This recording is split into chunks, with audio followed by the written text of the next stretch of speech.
everyone, and welcome to Afternoon with Pumpkin Fest. I'm your host, Shanique Ruiz, and I'm here every week with a different guest. And today I'm super happy to have a friend of mine, Vicki Landers from Disability Pride, Pennsylvania, with us today. If you do not know, so technically in NYC, Disability Pride Month is in July, but I just found out that Disability Pride Month is actually in June in Pennsylvania. So Disability Pride Pennsylvania is doing a bunch of different things, and we thought that it might be perfect to have Vicki on today. And today we'll talk about some of the things that they're doing and some of the things that the organization has done so far and what they're doing to celebrate the amazing month for the community. But before we get started, I want to just describe myself for those who are blind or low vision and might be listening with us. I'm a Black woman who now has some reddish copper hair. I no longer have braids, which I've had for the last couple of weeks, but they're out now. If you watch us, usually you know that for the last couple of weeks I had braids, but they're out now. So my hair is I'm wearing an army green t-shirt with a white banner behind me that says Pumpkin Fuzz in rainbow colored lettering, and it says Inclusive by Design, Toys, Bags, Jobs underneath it. It's on a white background on a gray wall. I'm also wearing glasses and some studs in my ears, and I am a caramel skinned Black woman. I'm not sure if I said that, but just in case I didn't, I will say it again. And Vicki, do you want to describe yourself? Sure. Thank you for having me. I am a middle-aged white woman.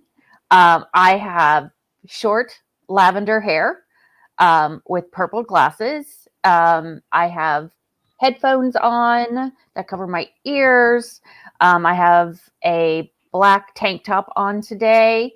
And in my background, I have a crazy picture of wheelchair art that we do on occasions.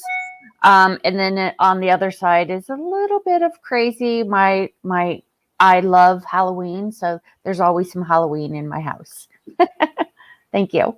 I love that. Thank you so much for describing yourself, Vicki. And actually, I think you can actually introduce yourself. Could you tell us about yourself and what you do? Sure. So again, I'm Vicki Landers. I'm the founder and CEO of Disability Pride PA. I am, let's see, I tell everybody I'm 53. I own it. I am. You look amazing for 53. Oh, thank you. I am a mom of a 30-year-old. I am queer. I am disabled. I have a bunch of different disabilities that kind of wind up to a nice big fun package for myself. And I run this organization that started out as a very small parade. And we decided that we needed to have more fun. We needed to find more ways of doing things. So I turned Disability Pride PA into a nonprofit. And so we get to have fun, which is my thing. People, especially in the disability community, need to know how to have fun and find places that are accessible. Amen. To have fun. You're off to a great start, Vicki. I love that. Seriously, I think sometimes we forget as an entire community that we're entitled to have fun just because we're, overwhelmed with doctor's appointments and things that are just not accessible for us. And sometimes that can be really overwhelming and negative, I feel like. Yes. And sometimes we forget to have fun. So thank you so much for saying that. And talk about disability pride. I mean, you went and started a whole organization because you felt so strongly about just the entire thing. Yeah. So that's amazing. Yeah. I mean, most, my friends and I, there's so many places in our disabled lives where we have to fight for what we are supposed to have already. And we're fighting with the doctors to get what we need, or fighting with the city to make it accessible and things like that. And I was just like, well, we need to have fun. Yeah. I was like, so there's my niche. So we celebrate Disability Pride in fun ways, but we also get to have tough talks, important conversations. We advocate for a more inclusive world in all the things that we do, even in a fun way. So, there are times to be serious, and that is fine, and that we're right there. But I think my life is so much better when I can concentrate on the fun. I just want to give you no, seriously. I agree 100%. I'm with you. I think that's why I enjoy you so much. I enjoy your posts. I enjoy following you on Facebook. I mean, I think you're awesome. And I think your mindset about this entire thing is more of what we need in the world. Oh, thank you. Seriously, yeah. So can you tell us from your definition, what is disability pride? So personally, disability pride to me means to just, you own yourself. You are who you are. That is what you are. And you wear it with pride. All of your synchronicities, all of your eccentric little things. I mean, everybody has pride. I am proud of who I am as a disabled woman. And I like the terminology disabled woman. And I think that in itself says that you have pride. Yes. And for me, I mean, I don't know if I can answer, but I'm going to. So for me, I think that's the same. I myself am proud of being a Black disabled woman. And I think that having that intersectionality in my life and being able to wear them together and not feeling like one is more important than the other, being a woman, being disabled, being Black, they're all equally important. I think that I successfully live unapologetically, although I do apologize a lot, but I think that's just my anxiety coming out a little bit, Absolutely. But otherwise, I think that I am doing a pretty good job. And for me to say that about myself, I think that's pride as well. So I have a couple of different definitions for it, but I love yours, and I agree with that definition as well. I too am proud of being a Black disabled woman, and I love that. I guess label. I hate labels, but that one I will take it. Yeah, I mean, we're all intersectional, and Yeah. And one doesn't mean that something else has to be less. We're all a big piece of a pie. I love that. Yep, I agree 100%.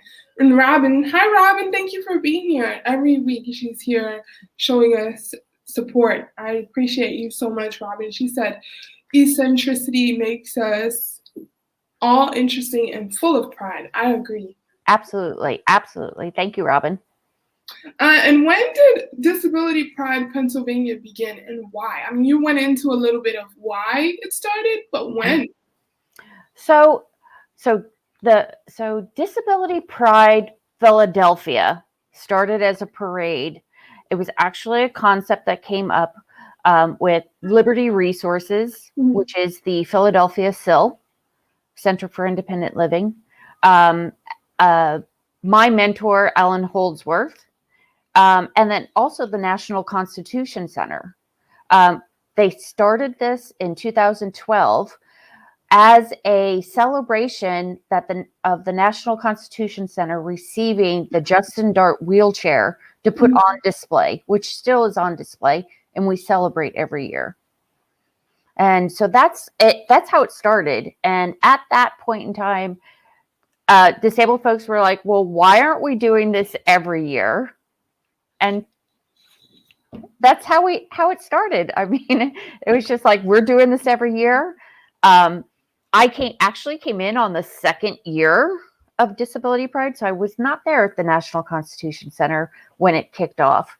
I came in on the second year as a disabled artist making banners and posters. It's so funny because the next question is actually, how did you start in this line of work? So we can go to that one just so that you can talk about what your beginning was like in this field. So how did you start in this line of work? Yeah, so I was an artist that would go to the studio down at the Liberty Resources Sill. They had a studio in the basement that was accessible for everybody. Mm-hmm. And they came down and said, hey, we need artists who can make posters and make banners, because they did not get a lot of funding to do these events. So I started with that, and I was asked to join the meetings that were going on about the event. So that way I had some idea of what was going on and what kind of things that we needed to make. And I do have my background. My background is I ran retail stores for over 20 years. I ran a district of 13 stores for a corporation. I have a marketing background. I'm also extremely organized. So they seemed to see that while I was in these meetings. And the next year they asked me to join again and to be more of an active part of it. And it just kind of grew from there, where Alan, who was basically the director of it, invited me, and we basically became co-directors. Talk about like a caterpillar to a butterfly. Seriously, that's amazing. Yeah, so in 2000, I want to say 18, Alan received a huge grant to do some work in disability equality and education. Mm-hmm. And so he turned the reins over to me. And so we put together the first event. And I said, at that point in time, we had turned the 1-day parade into a 7-day event, so that we had a movie premiere, we had an art show, we had conversations that were going on during the week, different things that went on. And then we would, of course, have our huge parade, kick off at the National Constitution Center, march down Market Street, the main drag in Center City, Philadelphia. And then we would take over the courtyard at City Hall and put on this, it was a live concert with only disabled artists. Wow. and their bands. One of the things that I did was have an informational bazaar, I call it. It's kind of a sponsored table, if you want to call it that. I call it an informational bazaar. I like that better. Because to me, that was one of the most important pieces to have. Because as disabled people, we don't know of all of the things that are out there for us and all of the choices that are out there for us. A lot of times the doctor says, well, here, this is what you need to do. And they don't think about it. And they are stuck in this thing that they don't like, but they think that's the only thing out there. You know, even as an adult, I still get flabbergasted. I mean, I love that word. That's like one of my favorite words, but I still get flabbergasted by all of the things that are out there that I still have no idea about. And then there's people like you who make it your business to tell people about things that are available to them that they may not know about.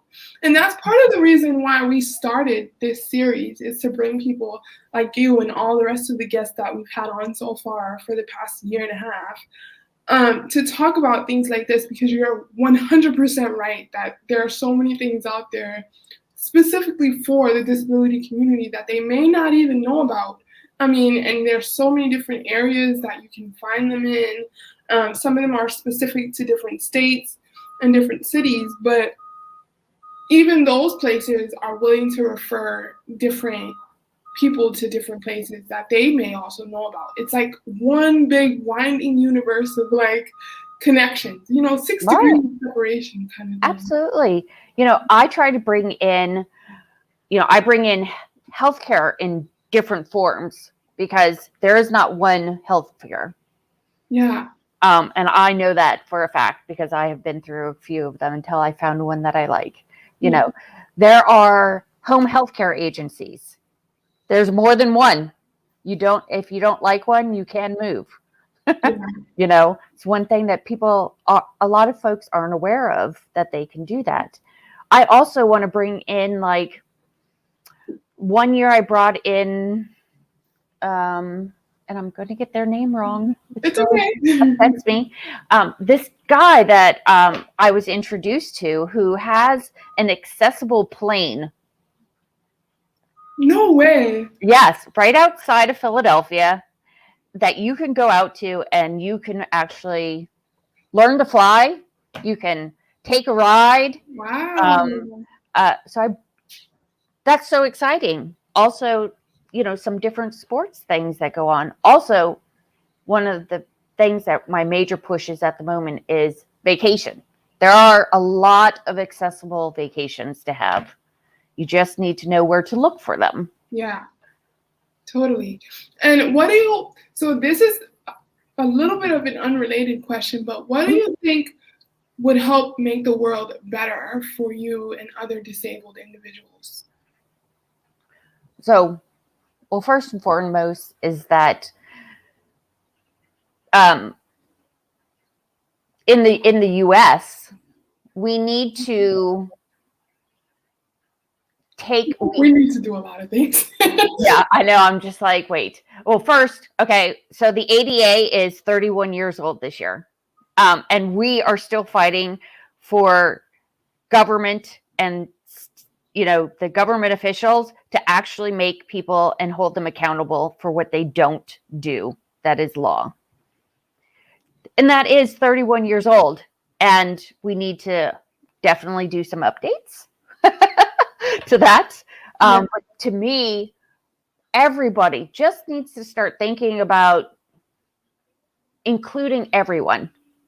If you're going to have anything, I don't care if it's dinner, if you're showing a movie, one of the first things on your list is it accessible for all of my friends to join? No matter what your friend pool looks like. Yeah. Do you think about all of your friends so that all of your friends can actually join you? And I think if you started there, you would start to think about that in your business and in your community, and then as a society, and we become more accessible, right, and inclusive. Like, are you asking those questions? Are you making room for those answers? Are you ready for what the answers are going to be? And are you actually going to find the solution so that you can make your spaces and events, and even like inviting people to your home?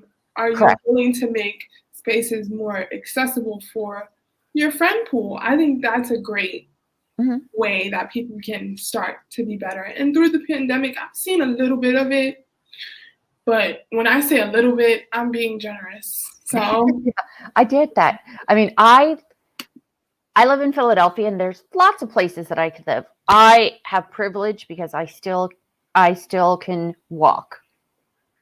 Okay, so I could live in a whole lot of different places. I choose to live in a building that has an elevator so that all of my friends can come to my house. It's a choice. It's a personal choice. And if you start there with yourself and make sure that you are making sure that access happens for everyone, then it will the floodgates will open. You'll realize how much better the world could be. Yeah. And I always say that even in my personal life, that accessibility is a choice. It's 100% a choice. It's not, I don't think it's a hard choice to make, but there's different layers of it. And you choosing to make something accessible will always be the right choice, at least to me anyway. Yeah. I mean, access is a right that we all have.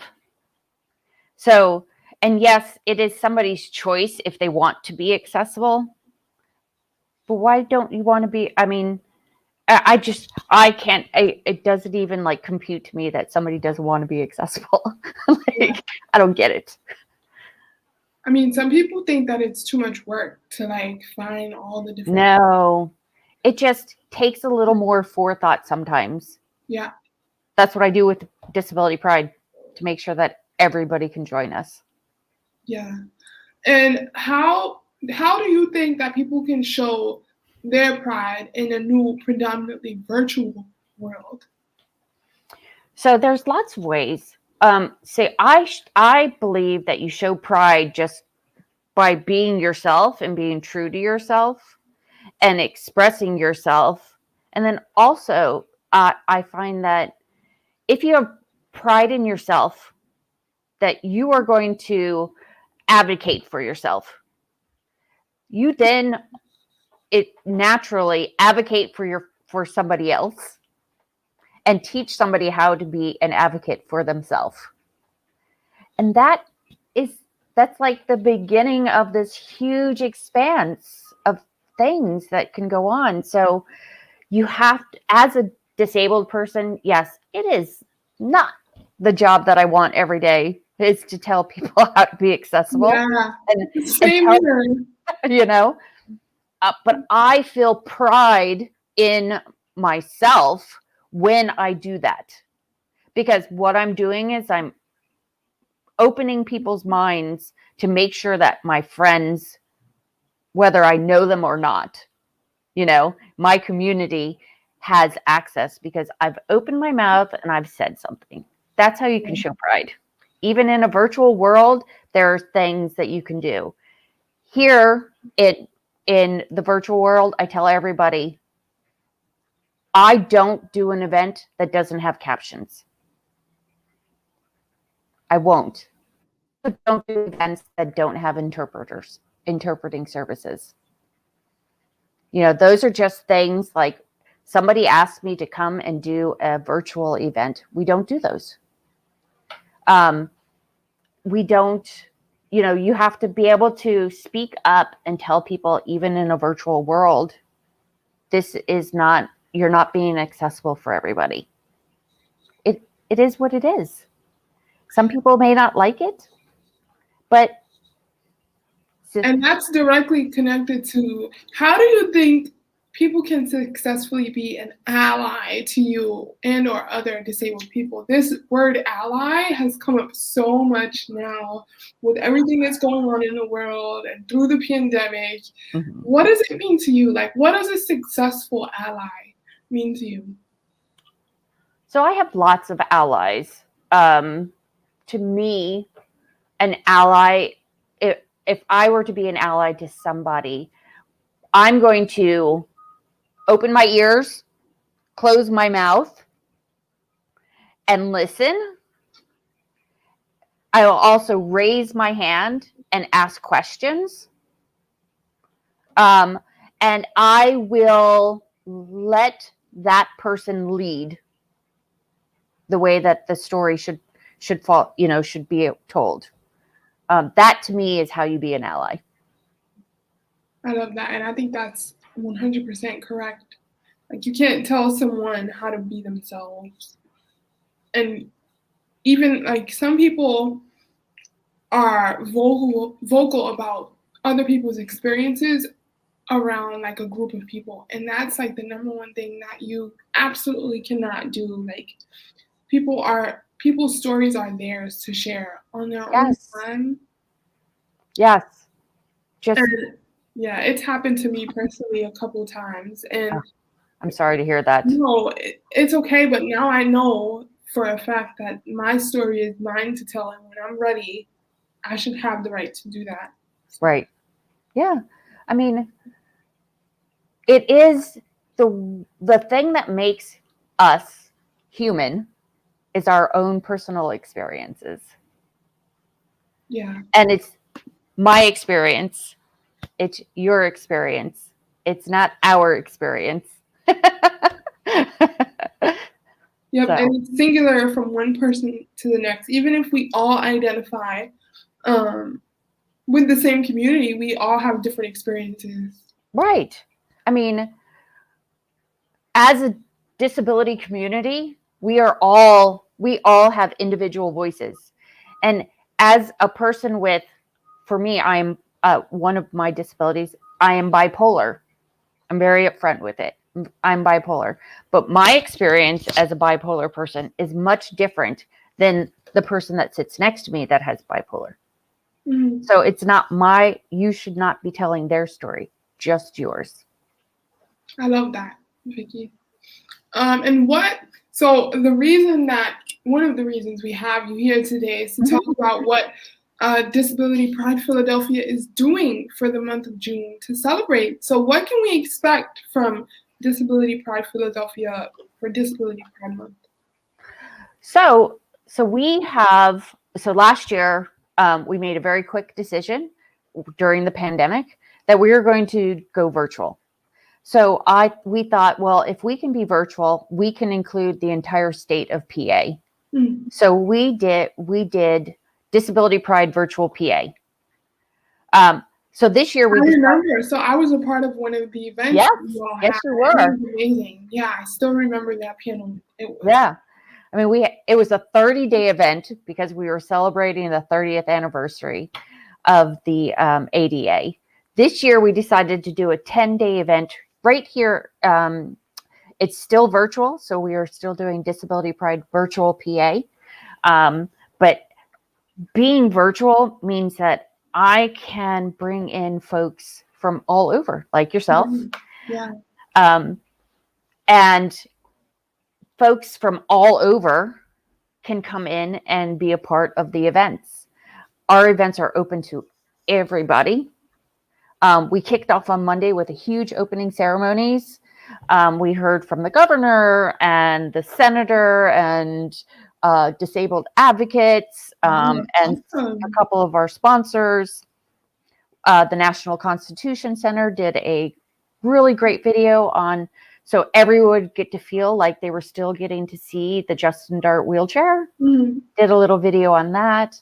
And then I did a montage parade because you have to have a parade. I love that. Bob Kafka interviewed me on his podcast last week and told me that he did a bunch of research and found out that Disability Pride Philadelphia Parade is the longest running parade in the U.S. We have consistently had a parade every year. Last year, we had a virtual parade. This year, we had a virtual parade. So we are 9 years in. So that's amazing. Yeah. So this year, we are right in the middle of Disability Pride Virtual PA. It runs until June 30th. We have lots of events that are still coming up. I'm so excited for Friday night. I'm working with the Comedians with Disabilities Act, and they have brought in about 10 or 11 disabled comedians from all over the world to perform for us Friday night. Oh, wow. So people should check out your website to make sure they attend this. Absolutely. We have, we're doing some watch parties. We're doing very, very important conversations around substance use, around advocacy. Where Andrew Gurza is coming in Saturday night to kick off Kinkability 2, which we started last year. Amani Barberin, Crutches and Spice, is my fave. I know. I love Amani.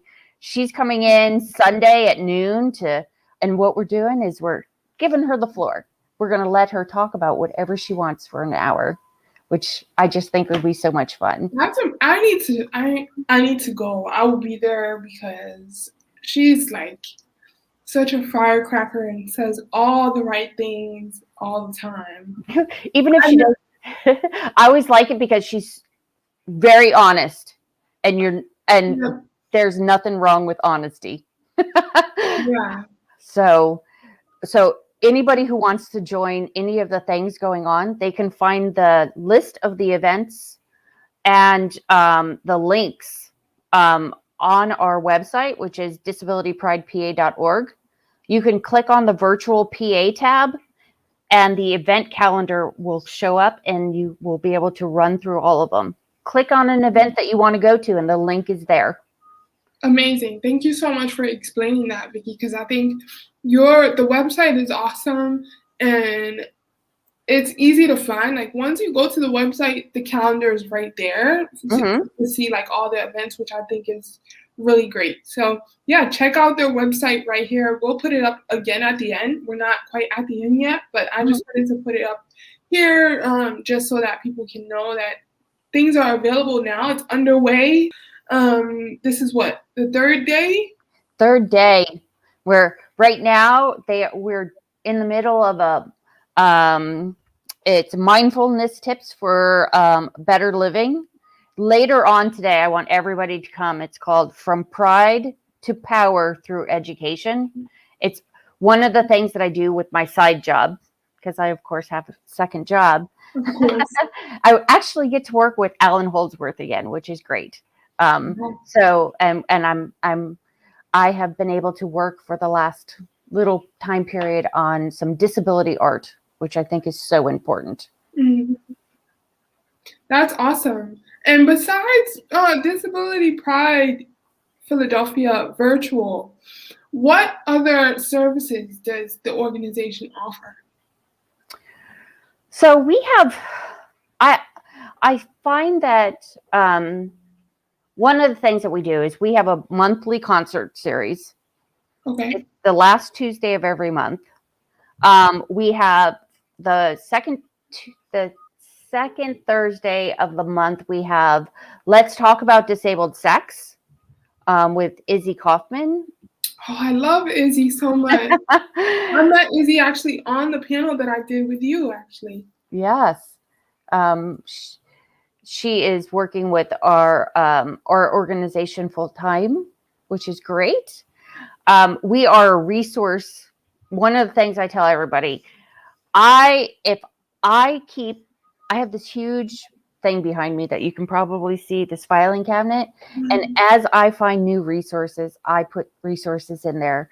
Anybody can call. I may not know the answer, but I'm going to get you to somebody who can, or I'm going to let you know that I don't know, but I will find out. So I want people to use us as a resource hub for disability. We are working on our resource page so that it's more comprehensive this year. But every year we do an MLK project. Mm-hmm. We were giving out PPE to disabled organizations that needed them this year. The year before we collected necessities for the homeless. So every year we have one of those. We also take part. We do the No Pants Subway Ride, which is a global event. So I tell everybody we can be part of global events. We just need to make sure that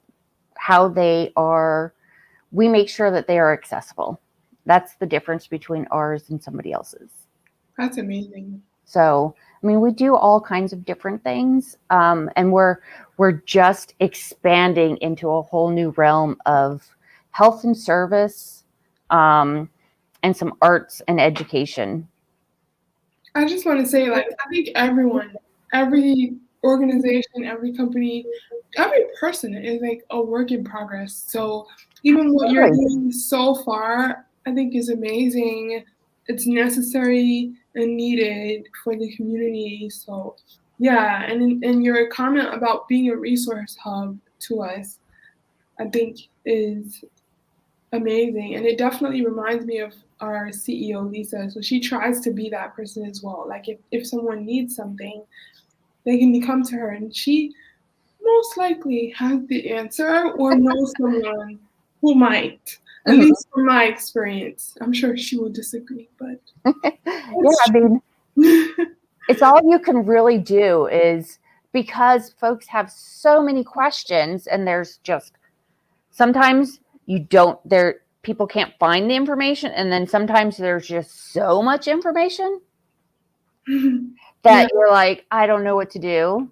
So having somebody to call or contact and just say help, and we can do what we can, and like I said, I'm not always the one that has the right answer, but I'm going to get you that answer, or I'm going to get you to somebody who can. And I love that you say that. Like, I don't always have all the right answers. We really think that you and Lisa would click really well. We should meet outside of this. Maybe I can set that up. Oh, that'd be great. You all remind me of each other. I know she's in here somewhere. Maybe she stepped out. But I read somewhere that you were involved with Miss Wheelchair Pennsylvania. Are you still involved with them? So yes, I am the Disability Pride Advisor for Miss Wheelchair Pennsylvania. So I take on the responsibility of helping the women who become either the title holder or the ambassadors, which is a great program that they have, and help them throughout the year with Disability Pride projects. Also to doing some workshops with them to help them better understand disability pride, the disability community as a whole, and how to connect with everybody. That's awesome. I love the entire Miss Wheelchair franchise, and I think that's what you would call it. But yes. I have quite a few friends that are involved with the organization, Miss Wheelchair New York, Miss Wheelchair New Jersey. It's been awesome from my understanding. I mean, I'm on the outside, but it seems like an awesome organization. So yeah, last night we just had their event called Transformative Advocacy through Miss Wheelchair PA, which was an amazing event. And the sisterhood that they share is incredible. Awesome. How did you get involved with them? Were you one of Miss Wheelchair's winners? No, I was not. Okay. So Miss Wheelchair PA, you have to be a wheelchair user for most of your day. And there are some other things that go on, but I actually was brought in. I met Barb Zablotny, who was Miss Wheelchair PA title holder for 2018. And she is if people don't know who she is the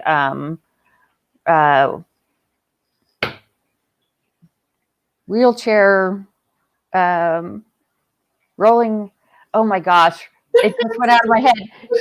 She's like the rainbow queen. She has her wheelchairs all in rainbow colors, and she's always very bright and vibrant. But I met I actually met her at an event, and we hit it off really well.